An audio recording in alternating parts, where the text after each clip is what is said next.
홈셰프의 최병문 대표입니다. 오늘 말씀을 나눠볼 주제는 사실 은퇴를 앞두고 있는 분들 또는 이제 이미 은퇴하신 분들 가장 사실 고민이 행복한 노후 준비잖아요.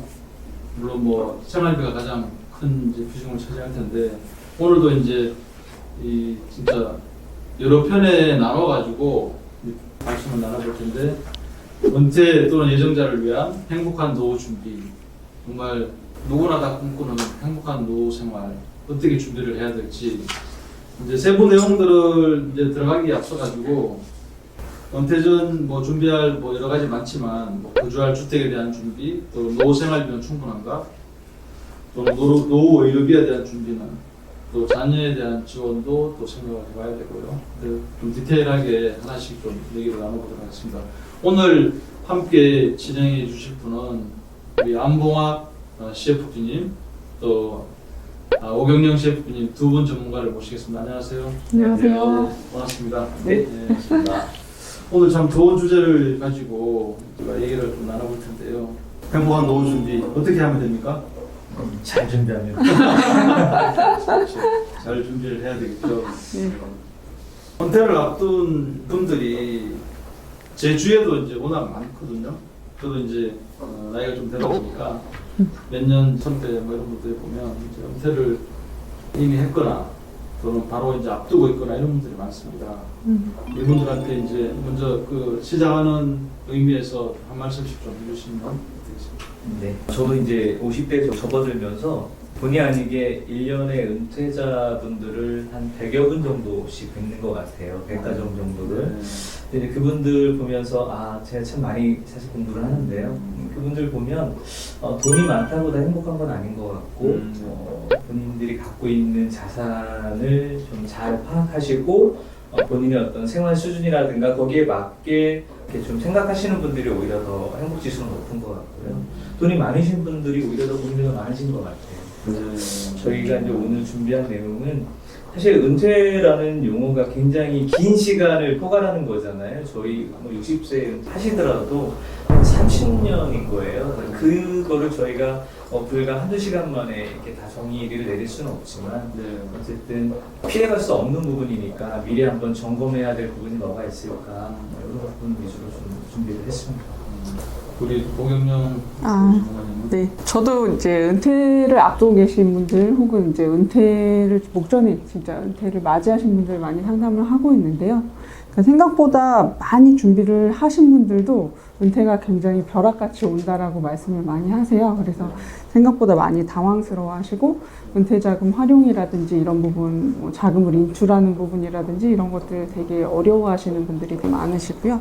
은퇴를 하고 나면 많은 분들이 이제 본인들이 가지고 있던 자산은 그대로 유지되면서 현금 흐름은 또 은퇴 직전에 쓰던 그 현금 흐름대로 유지하시기를 굉장히 바라시기 때문에 그 부분들, 그러니까 자기가 가지고 있는 자산을 콧감 빼먹듯이 이렇게 빼먹으면서 생활비를 유지하려고 하시는 분들은 대부분 아니시고 본인의 그 주택이라든지 자산은 잘 유지하면서 어떤 생활비라든지 이런 부분들은 현금 흐름이 잘 유지되길 바라시는 부분들이 대부분이신데 생각보다 쉽지 않은 일이더라고요. 그래서 그런 것들을 조금 앞서서 차근히 준비해 드리는 거, 그리고 또 갖고 계신 자산 잘 지켜드리는 거, 뭐 이런 것들을 같이 논의하면서 되게 보람을 느끼고 있습니다.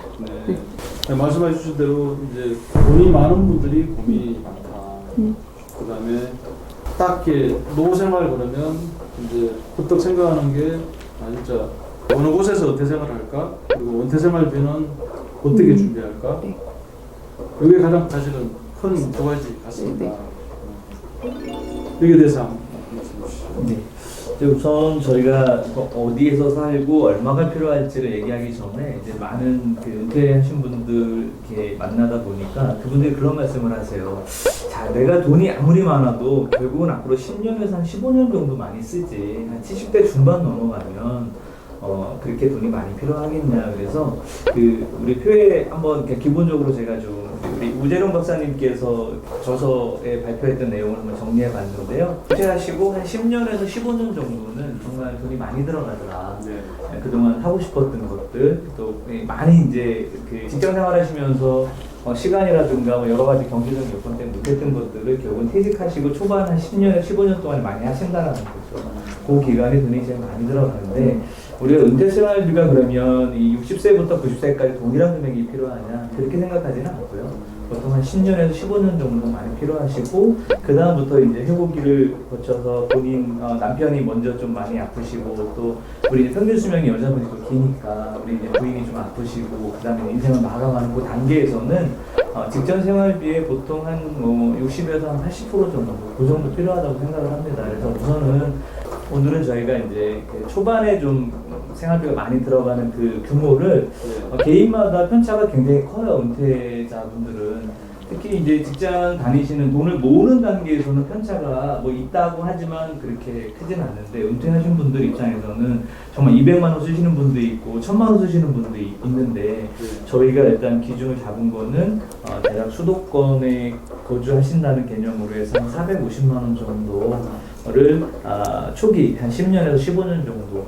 좀 필요하신 생활비로 해서 좀 준비를 해봤습니다. 그리고 대부분 그 5, 60년대 이전 분들은 그 대부분 외벌이들이 많으시잖아요. 네. 그래서 남편분들은 이제 국민연금이나 퇴직연금 이런 것들로 준비들이 좀 잘 되어 있으신데 그 배우자이신 그 아내분들은 연금이나 그 노후자금 준비들이 좀 잘 안 되어 있는 경우들이 많이 있으세요. 그래서 이제 그런 부분들을 어떻게 배분할 건지도 아마 저희 안봉화 기사님 잘 얘기해 주실 거예요. 근데 이제 은퇴 시점을 보통 네. 몇 세 정도로 좀 이렇게 일반적으로 잡나요? 65세, 60 뭐 이렇게 보면. 근데 이제 저희가 주로 만나는 이제 분들이 아무래도 이제 대기업에 이제 정년 퇴직하시는 부장님들이거나 이제 임원분들 좀 많이 뵙는데요. 그분들 기준으로는 이제 정년 퇴직하신 분들은 사무직군에 계신 분들은 추가로 일을 하시는 경우가 거의 많지 않으세요. 근데 이제 현장에 계신 분들은 아무래도 이렇게 숙련되신 그 기능공분들이시니까 이제 기존 월급까지는 아니어도 좀 작은 월급으로 1, 2년 정도 일을 하실 수 있는 여건이 되시더라고요. 그래서 근데 이제 이분들도 그동안 60세까지 일을 하셨기 때문에 일을 더 오래 하시려고 하지는 않으시더라고요. 그러니까 생활비가 부족해서 일을 더 하셔야 되는 분들 빼놓고는 보통 그러니까 정년퇴직하면 이제 일을 손을 놓으시려고 하는 경향이 제일 많았고 여기 일부는 한 1, 2년 정도 더 일을 하시려고 하시는 분들이 좀 있었습니다. 왜냐하면 저희가 이제 주로 만나는 분들이 전문 직종은 아니다 보니까 아마 전문직 계신 분들 좀 다르겠죠. 그러니까 저희 같은 뭐 직업도 사실 정년은 없으니까 우리 65세, 70세까지 일을 할 수 있겠지만 은퇴자 중에 아마 제일 큰 비중을 차지하는 그 직장인 분들은 보통 정년 퇴직하시면 그러니까 퇴직 이코로 은퇴 이렇게 생각하시는 것 같아요. 말씀해 주신 대로 이번 케이스는 서울 수도권에 사시는 분이고 이제 은퇴와 동시에 생활비를 적어도 한 450 정도 받았으면 하는 이제 희망하는 분이잖아요. 네. 그리고 보니까 이제 61세부터 월 그냥 450 정도를 좀 받아 나갔으면 좋겠다. 네. 이제 요 사례고 여기 보면 이제 저희가 이제 분량이 많은 이유가 국민연금 얘기가 나오고 또 준비해 오셨던 퇴직연금 얘기가 나오고 또 연금저축 얘기가 나오고 개인연금 또 본인 거 배우자 거 또 뭐 주택연금 수익형 부동산 이런 얘기들이 다 이제 여기에 뭐가 들어져 있어가지고 450 생활비를 이제 만들어야 되는 거잖아요. 네. 그러다 보니까 세부적으로 풀어나가야 될 얘기들이 이제 많이 있습니다. 그래서 이 방송을 보시는 분은 뭐 첫 해 이번 해만 봤다고 해서 끝이 아니라 지금 시리즈로 지금 이제 몇 회 나눠가지고 좀 이번 케이스를 보면서 이제 여러분들 케이스는 나는 저렇게 준비하면 되겠다 이렇게 좀 보시면 될 것 같습니다. 자 그럼 은퇴 전 준비해야 할 뭐 여러 가지가 있겠지만 크게 보면 네 가지에 대해서 이제 한번 말씀해 주십시오. 네. 저는 이제 제가 많은 퇴직하신 분들 만나보면 가장 고민이 그러니까 어디에서 살 거냐라는 거예요. 이렇게 뭐 아파트, 뭐 전원주택 이런 개념이 아니라 자, 직장 때문에 예를 들어서 고향을 떠나서 이제 서울에 살았거나 아니면 삼성전자가 주로 이제 수원에 많이 근무하시니까 수원에 근무했는데 퇴직하고도 계속 여기서 살 거냐 아니면 고향으로 갈 거냐 아니면 자녀들이 있는 뭐 자녀들 근처로 갈 거냐를 제일 많이 고민하시는 것 같고요. 사실 이거는 저희가 컨설턴트라고 해서 저희가 결정할 수 있는 부분은 아닌 것 같아요. 그래서 저는 이제 그런 고민을 하시면 정말 사모님하고 여행 삼아서 퇴직하고 바로 결정하지 마시고 한 1년 정도 여행 삼아서 좀 다녀보시면서 정말 어디가 지금 앞으로 30년, 40년 사실 거니까 그거를 뭐 단순히 누구 한 사람의 말을 좀 듣고 결정하는 것보다 그렇게 이제 결정하시도록 권유를 드리고요. 실제 이제 제가 은퇴 생활 하시는 분들 이렇게 들어보니까 이제 사모님들 의견이 저는 좀 중요한 것 같아요. 결국은 남편 생각하고 사모님 생각이 조금 다른 것 같더라고요. 근데 저는 주거지만큼은 그래도 조금 사모님 의견에 좀 더 이렇게 비중을 좀 둬서 결정하시는 게 좀 좋지 않을까 싶고요. 근데 그 사모님들은 주로 어떤 쪽을 선호하는 거예요? 네. 남편들은 대부분 본인들의 고향이나 뭐 전원 생활을 좀 꿈꾸는 것 같고요. 이제 뭐 주부들은 대부분 그래도 그 아이들 키우면서 그쪽에서 사회 관계들 뭐 친구들 많이 형성이 되어 있어서 본인이 살던 지역을 떠나는 것을 썩 좋아하지 않는 것 같아요. 그래서 그 의견이 남편만 혼자 보낸다 뭐 이런 그래서 이야기들이. 남자들이 나는 자연이다 이렇게 하면서 대리만족하고 글로 떠나는 거예요. 네네. 실제 이렇게 그러신 분들이 있어요. 난 도저히 못 가니까 당신 혼자 다녀오시라고. 그런 주말에만 분들이 가시는 분들도 네, 계시고 이렇게 있으시더라고요. 다양하게 있으시더라고요. 이제 이 부분이 저는 제일 중요한 것 같아요. 왜냐하면 어디 사느냐에 따라서 생활비 규모도 달라질 거고요. 또 어떻게 그 생활 패턴이라든가 이런 게 다 바뀌잖아요. 그래서 결국은 굉장히 중요하다. 어디에 살 건지에 대한 부분이고요. 두 번째는 이제 이게 결정되면 자연스럽게 따라 붙는 게 그래서 얼마가 필요하지? 이제 이런 부분이거든요. 그래서 이 부분은 아까 말씀하신 것처럼 기회에 가서 국민연금부터 우리 그 수익형 부동산, 뭐 심지어는 이제 주택연금까지 대략 우리가 어디에서 현금 흐름을 만들어낼 건지 같이 고민하면 될 것 같습니다.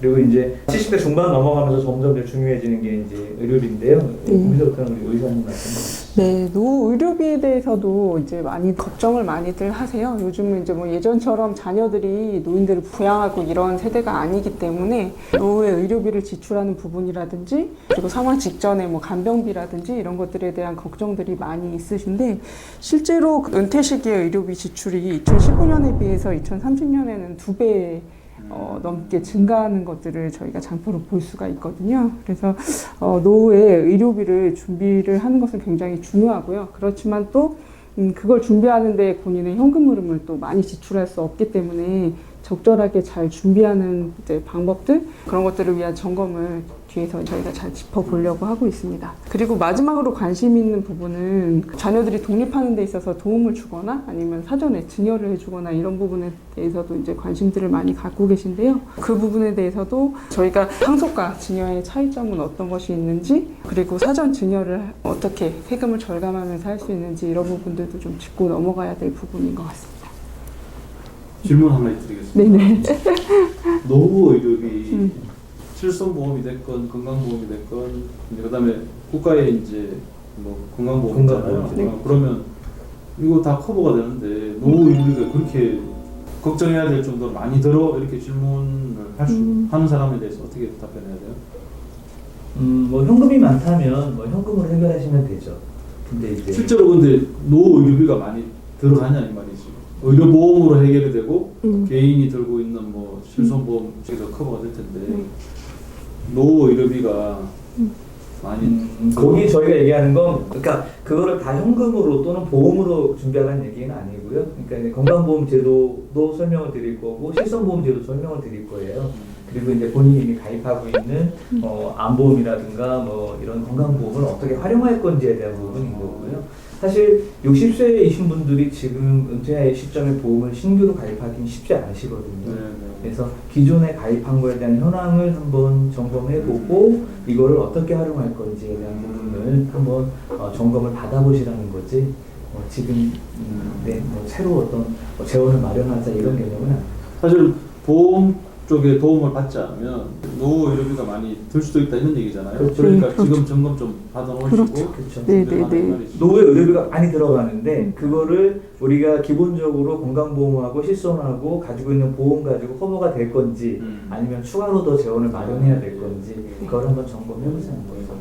실제로 노후 의료비가 꽤 들어가는 것 같더라고요. 네, 실제로 저희가 이제 노인분들이 함께 거주하시거나 아니면 이제 부모님들 말씀을 들어보면 75세에서 80세 이후 되시는 분들은 대부분 본인들의 지출의 일부분을 의료비에 많이 지출을 하세요. 그래서 이제 그런 생활비 중에 일부가 될 수도 있고, 아까 말씀하신 뭐 중대한 질병이라든지 간병비라든지 이런 거에 대해서도 지금 갖고 계신 보험으로 잘 커버를 할 수 있는지 이런 것들에 대한 점검 반드시 필요하죠. 이제 은퇴 후에 어떻게 희망하는 그 목표 금액 450을 유지할 건가 전체적으로 이제 한번 스스로 점검해 보게 하고 또 준비하게 되면 어떤 식으로 준비할지 한번 전체적으로 먼저 짚어봤습니다. 첫 번째 시간은 이 정도로 하고요. 또 향후 이어지는 시간에서 계속 한번 구축하게 얘기를 좀 나눠보도록 하겠습니다. 이상입니다.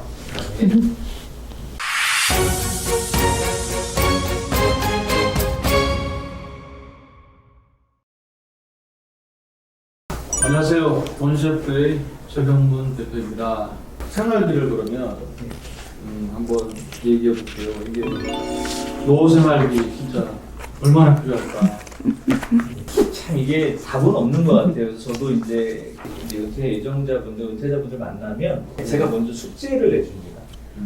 지금 본인들은 얼마 정도를 필요로 하는지를 한번 이 백지를 드리고 한번 직접 써 오시도록 하거든요. 그러니까 저는 사실 우리 재무 설계할 때도 마찬가지잖아요. 우리 고객분들한테 현재 소득과 지출 내역을 써오듯이 은퇴 예정자분들한테도 지금 본인들이 생각하는 은퇴 생활비를 한번 써보시라고 그러거든요.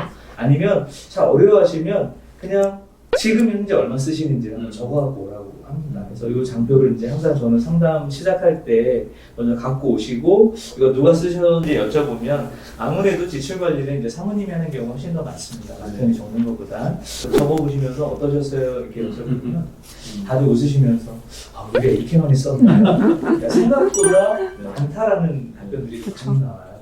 그리고 또 남자분들이 생각하는 것보다 사모님들이 얘기하는 금액이 더 많습니다. 통상적으로. 그러니까 왜냐하면 남자들은 그냥 러프하게 대략 얼마 정도 필요하겠지. 한 300? 뭐 이 정도 있으면 되는 거 아니야? 근데 실제 살림을 하는 사모님 입장에서는 소소하게 나간 이런 지출들이 꽤 많더라는 거죠. 그래서 보통 통상적으로 남자가 얘기하는 것보다 사모님이 얘기하는 금액이 한 30에서 50 정도, 뭐 한 1-20% 정도는 더 많았던 것 같아요. 네. 그래서 이제 저희가 아까 초반에 우리 기준점을 한 450 잡은 건 뭐 대한민국에 450 정도의 은퇴 생활비를 쓸 수 있는 분들은 굉장히 많아요. 그러니까 제가 봤을 때는 국민연금, 우리 기초생활노령연금을 못 받으시는 분들 이 정도면 사실 뭐 정부에서 저는 30만 원 없어도 생활이 가능하신 분들이기 때문에 저는 뭐 최소한 상위 30% 안에 들어가는 분들이라고 생각을 하고요. 지금 대한민국에서 450을 은퇴 생활비로 받을 수 있는 분들이 그렇게 많지는 않는데 저희가 왜 450으로 이렇게 좀 준비했냐면 지금 열심히 그 직장 생활 하시는 분들이 그래도 꿈꾸는 게 내가 노후에 좀 편안한 또 행복한 그런 노후를 꿈꾸는데 그런 어떤 희망을 갖고 그게 우리가 직장 생활하면서 도저히 그러니까 이룰 수 없는 금액이 아니라는 걸 좀 보여드리고 싶었습니다. 자신감을 가져야 되거든요. 네. 우리 방송을 보고 네. 이제 생활 은퇴 생활 시작되는데 450 충분히 도전할 수 있겠다, 준비할 수 있겠다. 보통 군인연금 보면 그냥 300, 네. 350 정도 보거든요. 맞아요. 또 뭐 이제 20년 넘게 뭐 군인 생활에서 군인연금이 국민연금보다 훨씬 사실 더 늘하게 이제 느껴지잖아요. 네. 450 정도면 어떻게 보면 너무 이렇게 어떻게 저걸 준비하지? 멀게 느낄 수 있는 건데 현실감 있게 이렇게 좀 준비할 수 있게 이 방송 계속 끝까지 보시면 자신감을 오히려 가지실 수 있겠다. 지금 아까 우리 오일러님 얘기한 것처럼 이때 50년생 분들 지금 이제 올해가 2021년이니까 올해 1961년생 분들이 정년퇴직하시는 해예요. 근데 대부분의 기업들이 만 60세에 정년퇴직을 하시니까 근데 이분들은 정말 대부분 다 외벌이셨고요. 네. 외벌이신 분들이 보통 생각하는 규모가 한 300에서 350만 원 정도거든요. 근데 요즘 30대, 40대 분들 중에 아마 맞벌이 안 하시는 분들 거의 없으시잖아요. 네. 그러니까 이제 오히려 베이비부머 1차 세대 분들도 한 300에서 350 정도 준비를 했는데 맞벌이 하시는 분들 입장에서는 뭐 450이 그렇게 큰 숫자는 아니라는 생각을 좀 합니다. 그래서 우선은 이제 450을 기준으로 해서 850을 물론 이제 만드는 거는 제가 뒤에 이제 국민연금도 하나씩 차례로 말씀을 드리고요. 네. 자, 이 금액을 그러면 이제 합리적으로 지출하는 것도 중요하기 때문에 기본적인 통장으로 관리하는 방법을 좀 말씀을 좀 드릴게요. 450이 들어오면 우리 관리비하고 건강보험료, 그다음에 뭐 보장성 보험료 기본적으로 나가는 비용도 이건 줄일 수가 없는 대부분 항목들이거든요. 그래서 한 80만 원 정도가 고정 지출로 나가고, 그리고 이제 아무래도 퇴직하시고 제일 많이 나가는 것 중에 하나가 이제 모임회비일 겁니다. 이 중에 경조사비도 포함이 될 수도 있고요. 예, 통상적으로 이제 퇴직하신 분들 보니까 이 정도 450 정도의 규모면 한 30만 원 정도가 나가더라는 거죠.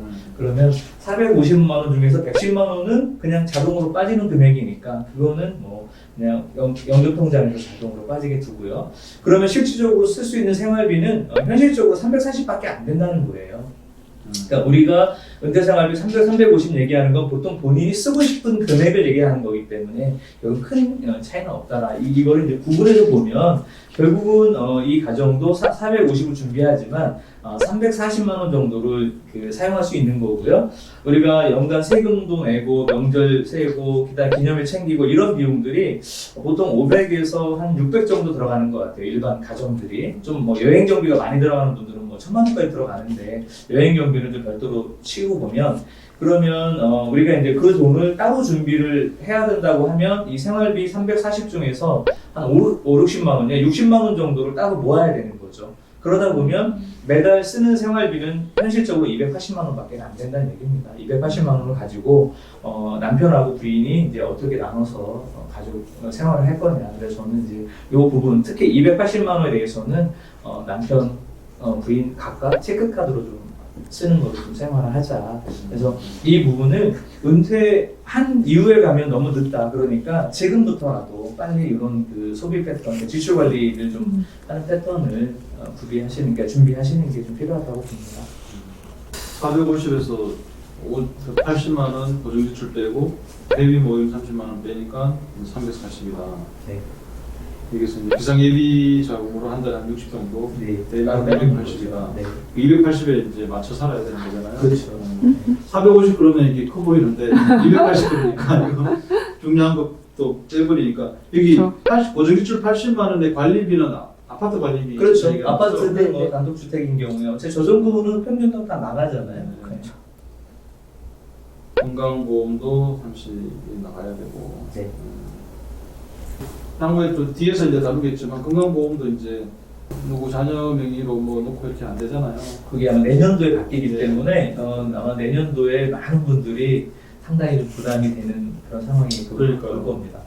이게 뭐 의무가입으로 봐야 되고 그렇죠. 고정적으로 한 달에 건강보험료가 되는 거잖아요. 그걸 이제 직장에서 들어주는 거를 이제 내가 지역에서 의무로 이제 해야 되는 거니까 노후생활비에서 뺏어 나가는 거니까 이거 상당히 부담이 될 수 있을 것 같고. 네, 그래서 이제 보통 생활비하면 내가 쓰는 돈만 얘기를 하는데 이렇게 이제 구분해 놓고 보면 450만 원이라는 돈이 그렇게 크게 느껴지는 않을 거라는 겁니다. 네. 실제 이제 우리가 쓰고자 하는 돈이 300 정도를 얘기하시는 거기 때문에 큰 차이는 없지 않을까 싶습니다. 실제로 아까 군인 얘기하셨는데 지난주에 만난 남편이 고위공무원이신 외벌이 가정 같은 경우도 월급만 350만 원 이내로 받으실 거로 추정하거든요, 공적연금을. 근데 굉장히 좀 적다라고 많이 느끼시더라고요. 그래서 지금 말씀하신 부분에 이렇게 근거하면 본인들이 감으로도 주부들은 이 부분이 굉장히 막 타이트하게 느껴지시긴 하실 거예요. 왜냐면 이제 우리가 이 소비 패턴이라는 게 사실 이미 몸에 익숙해져 있잖아요. 퇴직했다고 당장 못 줄이거든요. 그렇죠. 이게 이미 소득 수준에 맞춰서 내가 소비도 많이 거기에 맞춰져 있고, 그래서 퇴직했다고 그걸 바로 못 줄이거든요. 네, 그러니까 당연히 이제 우리 아까 초반에 얘기했던 것처럼 막연히 걱정하고 막 이러는 거죠. 그래서 그거를 정말 한번 좀 펼쳐놓고 점검을 꼭 좀 하셔야 될 것 같아요. 그건 이제 아까 450이든 아까 350이든 그 금액이 최종 금액은 아니라는 거잖아. 이게 이제 관리비 빼고 고정지출 빼고 이렇게 하니까 네. 진짜 알맹이 쓸 수 있는 게 확 줄어들고 350 이제 공무원이든 군인이든 그 연금 받아가지고 지금 살고 있으면 또 관리비 나갈 거고 또 고정지출 나갈 거고 또 월급 빼면 실제로 지출할 수 있는 금액은 줄어든단 말이에요. 그러니까 그거를 꼭 생각해야 될 것 같아요. 네, 그래서 이제 제가 그 은퇴 상담을 할 때 두 가지 숙제를 드리는데, 이제 첫 번째 이제 얼마 쓰는지에 대한 부분은 이제 보통 이렇게 해서 보통 정리를 해드립니다. 그래서 이거는 뭐 제가 정해 드리는 게 아니라 현재 얼마 쓰고 있는지 한번 정리해 오시면 그러면 이 돈을 어떻게 만들어낼 건지에 대한 이제 체크를 해드려야 되잖아요. 두 번째 숙제가 화면에 보이는 이 장표입니다. 그러니까 현재 본인이 갖고 있는 거를 한번 쭉 정리해 보는 겁니다. 대략 어바웃으로.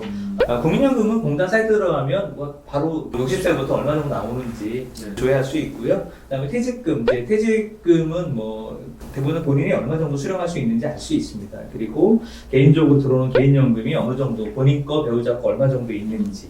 그 다음에 이제 부동산이 주거용 부동산이 있을 거고, 그 다음에 혹시 월세를 받을 수 있는 그런 수익형 부동산이 있을 거고, 그거 현황 정도 정리해 오시라고 말씀드리고, 기타 이제 뭐 주식이라든가 금융자산 또는 이제 보험으로 어느 정도를 갖고 있고, 본인들이 걱정하는 것들, 예를 들어 뭐 건강보험료에 대한 부분, 건강보험료도 자녀한테 올릴 수 있는 분도 있고 못 올리는 분도 있어요. 무조건 이제 못 올리는 건 아니거든요. 기타 이제 본인 어떤 건강이라든가 이런 그 현황을 한번 정리해 오셔라. 그래서 위에는 이제 어떤 지출 내역을 정리했다면 밑에는 우리 자산 현황을 한번 좀 정리를 해서 그러면 이제 저희가 상담을 마치고 나면 요 자산 현황과 지출 관리 가지고 예산 현금흐름표를 만들어 드리는 거죠.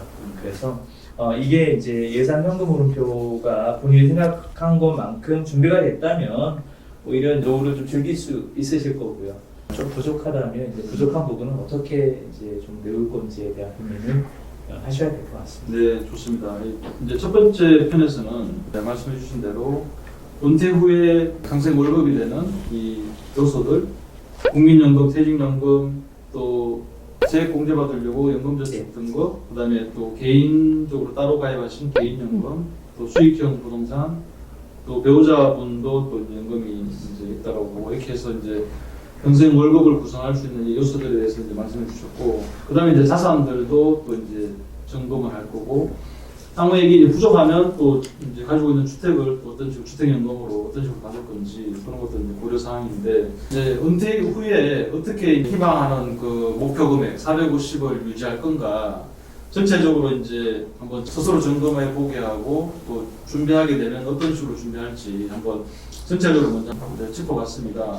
또 향후 이어지는 시간에서 계속 한번 축축하게 얘기를 좀 나눠보도록 하겠습니다. 이상입니다.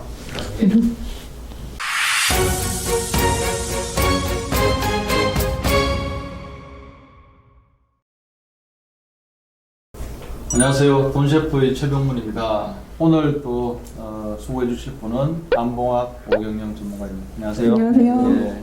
자, 이제 행복한 노후 준비, 은퇴 준비의 이제 마지막 시간입니다. 마지막. 참 이렇게 이 단어가 주는 의미가 좀 있는데요. 이제 노후 생활을 통해서 내가 그동안 준비한 그 내 자산 또 현금 흐름을 다 이제 쓰시고 마지막 사실 남는 거는 또 상속, 또 앞서서는 또 정려가 있지 않겠습니까? 우리 자녀들을 또 생각하게 되면 자녀를 위한 또 뭐 저축, 또 증여, 결국에는 또 상속, 이걸 생각하지 않을 수가 없습니다. 어떻게 보면 이제 재무 컨설팅, 또 라이프 사이클의 마지막 단계가 상속이라고 보는데 여기에 대해서 좀 얘기를 나눠보도록 하겠습니다. 우리 오경영 전문가님이 한번 말씀을 나눠주시죠. 저희가 이제 보통 그 재무 상담을 하다 보면요, 그 재무 목표 자체가 대부분 이제 본인의 라이프 사이클에도 있지만 자녀들의 어떤 생활에 대한 것들도 많이 있어요. 그래서 이제 자녀들에게 어떻게 자산을 이전할 건지, 아니면 자녀들이 어떻게 독립할 때 도와줄 건지, 뭐 이런 부분들에 대해서도 이제 많은 관심을 갖고 계시거든요. 그래서 저 상속이나 증여, 이 사전 증여에 대해서 이제 질문들을 많이 하시고, 거기에 이제 해당하는 세금이라든지 아니면은 적절한 어떤 방법, 뭐 금융상품이라든지 부동산이라든지 이런 것들을 사전에 증여하는 것들을 많이 문의를 주시는데요. 사실 대부분의 분들이 여기에 대해서 니드는 있으시지만 저희가 이제 거기에 앞서서 먼저 말씀드리는 것은 이제 본인의 노후 준비부터 먼저 체크를 잘 하셔야 자녀들에게 부모가 부담이 되지 않는 것이 첫 번째 저는 자녀를 위한 자산의 준비라고 생각하거든요. 그래서 이제 본인의 노후 준비를 제대로 해서 현황들을 잘 체크하시는 게 우선적이고요. 그 다음에 자녀 명의의 자금을 미리 준비를 하셔야 합니다. 근데 이제 자녀 명의의 자금을 준비하는 방법들은 여러 가지가 있는데요. 왜 자녀 명의의 준비를 해야 되냐면 첫 번째는 자녀들이 이제 독립의 발판을 마련해야 되는데 그런 것들을 사전에 준비하지 않고 나중에 노후 준비할 때 목돈으로 하시게 되면은 이제 서로 부모님의 노후 생활과 자녀의 독립에 좀 많은 부담이 될 수 있어서 그런 부분들이 있을 수 있고요. 그 다음에 최근에는 그 부동산을 매입할 때 자금 출처라는 부분들이 있잖아요. 네. 그래서 내가 자금계획서 같은 것들을 제출해야 되는데 그 자녀 명의에 이제 금융자산들이 많이 있거나 자녀 명의의 자산이 사전에 있지 않으면은 한꺼번에 이렇게 증여를 해서 증여세를 내야 되는 그런 부분들도 현실적으로는 굉장히 고민이 되는 거고요. 그리고 마지막으로 이제 사전 증여를 먼저 해야 되는 이유는 사실은 요즘 부모님들이 굉장히 오래 사시잖아요. 그래서 상속으로 자산을 이전해 주기는 부모님들이 90세 되면 자녀들도 60세, 70세 은퇴 시기가 됩니다. 예. 그래서 실질적으로 자녀들이 정말 한참 돈이 필요할 때 도움을 주시는 것이 지금 굉장히 현실적이라는 말씀을 저는 이제 상속증여 상담하면서 지금 많이 우리가 딱 하거든요. 그 나이인데 지금 해주시면 네, 맞습니다. 저희 어려울 때 좀 예, 예. 도와주시면 가장 이제 좋은 거고요. 그래서 자녀 명의의 저축을 하시는 방법은 이제 매달 적립식으로 이렇게 미리 저축을 해주시면은 굉장히 좋은 방법이고요. 그래서 증권 계좌를 먼저 이제 개설해서 거기서 이제 간접 투자를 하시거나 만약에 이제 자녀가 어릴 경우에는 좀 장기간을 두고 변액보험이라든지 이런 부분들을 가지고 투자를 하시는 것을 좀 추천드리고요. 변액보험의 장점은 똑같이 펀드로 투자를 하는데 비과세를 받을 수 있다는 장점이 있는 거고요. 좀 기간이나 비용을 감안해서 좀 적립식으로 투자를 해줄 필요가 있는 것 같습니다. 그리고 목돈으로는 그 증여 한도인 2천만 원까지를 그 미성년 2천만 원 그리고 성인은 5천만 원까지를 일시금으로 좀 증여를 해서 그것로 이제 국내 투자를 하거나 아니면 해외 주식 같은 것들을 투자해서 미리 이제 아까 말씀드렸던 종잣돈을 만드는 데 좀 활용을 하는 게 필요하고요. 그래서 자녀 명의의 저축은 사실은 늦었다라고 생각하시지만 지금부터 시작하셔도 나중에 한 5년, 10년 후에 자녀들한테 아까 말씀드렸던 많은 그 종잣돈으로 활용할 수 있는 그런 것들이 되기 때문에 활용을 하시면 좋을 것 같고요. 그래서 방법은 뭐 간접 투자 방법은 저희가 펀드라든지 ETF라든지 변액보험이라든지 이런 부분들을 이제 골고루 활용을 하실 수 있고요. 저희가 연금과 마찬가지로 이것도 안정성보다는 이렇게 장기간 계획을 플랜을 가지고 투자하는 거기 때문에 낮은 수익률의 금리보다는 그런 수익률을 좀 추구할 수 있는 상품들로 좀 투자를 해주시면 좀 좋을 것 같고요. 그리고 팁을 한 가지 말씀드리면 최근에는 이제 어린 자녀들에게도 주택 청약 종합저축 계좌 개설을 반드시 좀 해주는 경우들이 많이 있는데 이게 가입 기간도 어떤 가점이나 이런 부분들이나 그 순위에 영향을 주기 때문에 그때 이전에도 많이들 가입을 해주시는 추세고요. 이런 것도 다양하게 이제 활용을 할 수 있기 때문에 꼭 해주시면 좋을 것 같습니다. 네. 요즘 그 최근 상담 좀 해보시니까 이 자녀들에 대한 정의에 대해서 인식들이 좀 많이 좀 달라지고 있죠. 과거에는 막 꽉 쥐고 있다가 뭐 끝까지 쥐고 있다가 이게 뭐 이렇게 인식했는데 요즘은 세금 때문에 조금 이렇게 점점점 틀어지는 것 같아요. 그 전에는 이제 뭐 증여하면 좀 자산가분들만 대상이라고 생각했는데 요즘 뭐 대기업 다니셨던 분들도 자녀들 소득 갖고 도저히 결혼을 스스로 할 수 없다라는 걸 다 인지를 하시니까 네. 안 도와주면 심지어 그렇게 얘기하는 친구들도 있어요. 부모님이 집 살 때 안 보태주면 결혼 안 한다고 이렇게 얘기하는 친구들도 있다 보니까 또 부모들 입장에서는 어차피 본인이 이제 아까 얘기한 대로 노후 준비가 어느 정도 돼 있어요. 그러면 이제 자녀한테 지원해 주려고 하는 경향이 과거보다 훨씬 많아지는 것 같습니다. 그 본인들이 스스로 직장 생활을 좀 시작해서 종잣돈을 마련해서 독립하기에는 좀 주택에 대한 부담도 많이 커졌고 네. 그런 부분들 때문에 사전 증여를 반드시 해야 된다라는 생각을 많이들 갖고 계시고 있어요. 네, 네. 맞습니다. 그리고 이제 이거죠. 내가 살고 있는 집은 뭐 다른 뭐 2주택, 다주택을 떠나서 살고 있는 집 한 채가 있는데 이게 이제 10억이었는데 몇 년 전에 이게 지금 30억이 됐단 말이에요. 10억 대는 사실은 상속세 걱정 안 해도 돼요. 배우자 공제, 자녀 공제 이렇게 하고. 근데 30억이 되다 보니까 상속세를 걱정하셔야 돼. 네. 안 하면 이거 세금으로 다 나가야 되니까. 네. 그럼 이걸 금융상품을 이용해서 좀 준비하는 방법은 없는지. 네? 지금 이제 대표님 말씀하신 게 최근 이제 상속에 대한 관심들이 많아진 이유인데요. 이제 상속세 같은 경우에 기본적으로 기본 공제가 5억 정도 있고 네. 그다음에 배우자 공제도 해서 한 10억 정도의 자산이 있는 분들은 상속세 걱정을 하시지 않아도 되지만 말씀하신 대로 최근에 수도권뿐만 아니라 뭐 지방의 주요 도시들도 다 한 15억 이상의 이제 주택 가격으로 좀 주택이 많이 상승하는 바람에 그 상속세에 대한 부담들이 굉장히 커졌죠. 그래서 상속세를 많이 준비를 하셔야 되는 거고요. 그래서 상속세를 준비하는 방법은 뭐 현금으로 준비하는 방법도 있을 거고, 그다음에 종신보험으로 준비하는 방법도 있을 거고, 뭐 그냥 자산을 물려줘서 그것으로 준비하는 이제 방법도 있을 텐데 가장 합리적인 방법은 조금 젊었을 때 종신보험으로 준비하는 방법인데요. 계약자를 자녀로 하고 자녀의 이제 소득을 발생시켜서 자녀가 부모님을 피보험자로 하면 이 자금에 대해서는 상속세에 포함되지 않는 자산으로 되기 때문에 상속 재원으로 활용을 하시면 가장 합리적인 방법이라고 부세청에서도 안내를 그렇게 하고 있어요. 그리고 저희가 이제 상속의 문제에서 맞닥뜨릴 때 사실 상속이 딱 맞닥뜨려지기 전까지는 형제들 간의 어떤 분쟁들이 일어나지 않을 것 같지만 저희가 이제 상속 상담을 주로 몇 번 해봤는데 그 상황이 되면 이제 형제들 간에도 빈둥한 분배라든지 아니면 부모님의 유지를 잘 받들어서 이렇게 세대 이전으로 갈 수 있는지 이런 부분들도 굉장히 중요하거든요. 그래서 종신보험에 이제 수익자를 지정해 놓거나 이렇게 해서 이제 상속 재원을 마련하게 되면 이 부분은 사전증여에 해당하기 때문에 나중에 유류분이나 이런 부분들을 청구하지 않는 그런 자산이거든요. 그래서 그런 것들도 이제 지금은 자산가들한테는 굉장히 중요한 팁이 되기도 하거든요. 그래서 상속증여 같은 경우는 굉장히 다양한 이슈가 있기 때문에 저희가 상담할 때 뭐 한 가지로 설명드리기는 어렵지만 어떤 세금이나 이런 부분들에 있어서 되게 중요한 이슈고요. 그리고 상속과 증여의 가장 큰 차이점은 세금 납부의 의무를 누가 지느냐에 있거든요. 그래서 이제 상속세 같은 경우는 유산세에 해당하는 거고요. 이제 증여세는 유산 취득세에 해당하는 부분이에요. 그래서 증여세는 이제 받는 사람이 자기가 받은 부분에 대해서 세금을 내기 때문에 그 누진세도 개인별로 산정이 되는데 상속세는 이제 망자를 기준으로 하기 때문에 이제 전체의 자산을 기준으로 누진세를 매기기 때문에 자산이 많은 어느 정도 일정 정도 이상이신 분들은 이제 증여를 제대로 하지 않고 상속으로 이어졌을 때는 이제 상속세 규모가 굉장히 커지는 거죠. 네.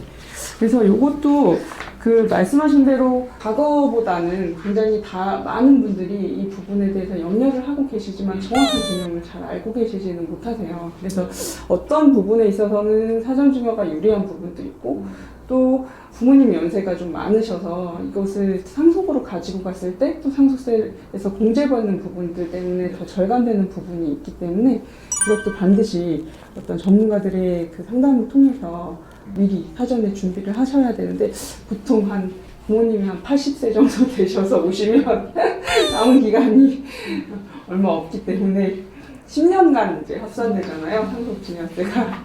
그래서 그 이전에 미리미리 이런 것도 준비를 하는 게 자식을 좋습니다. 너무 힘들게 하는 것 네.